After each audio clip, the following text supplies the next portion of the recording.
isang bakol pa rin yung mukha mo, anak. Ma, hindi ko kasi maintindihan eh. Bakit ba hanggang ngayon, hindi mo pa rin po ako pinapayagan mag-overnight sa girlfriend ko? Eh, hindi nga pwede. Eh, ba't si kuya? Pinapayagan mo palagi, lagi siya nag-overnight, iba't ibang babae pa po kasama niya. Bakit ako hindi pwede? Anak, yung kuya mo, bading. Bading! So pag bading, papayagan mo na? Pwede. Bakit anak? Bading ka rin ba? Actually, Mama, ngayon ko lang nalaman. Talaga, anak? Payagan mo na ako. Sige na. Mare! Mare! Nag-propose na si Dodo. Wow, congratulations, Mare! Thank you. O, nasa ng sing-sing? Sing-sing. Parang ganito, oh. Wow, Mari, ang ganda naman yan. Oo. Saan galing yan? Kay Dodot. Nag-propose siya sa akin kanina. Nililit ko sa inyong tatlo, huwag kayong mambubuntis! Hindi ako nakabuntis, Ma.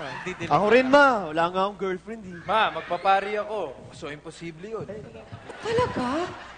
Naku, eh kung wala sa inyong tatlo, sinong nakabuntis kay Yaya? Natanong mo na ba si Daddy? Okay! Nyara na. Patawarin mo ko, hindi ko sinasadya, hindi ko sinasadya. Ano ba yun, anak? Ano ba yun? Mabuntis ako! Mabuntis ako, Ma. Sorry, patawarin mo ako, Ma. Shh! Ikaw talagang bata ka? Pinayagan na nga kitang mag-boyfriend. Pinayagan na kitang magbihis babae. Ngayon, buntis ka na naman. Umayos ka nga, Junior! Nako, ha? Ilusyonadang bakla! Sinabi ko naman na sa inyong dalawa, huwag nyo na akong pag-agawan. Pwede namang tayo mag-usap na maghati kayo. Oh, sige, anong araw ka na sa akin?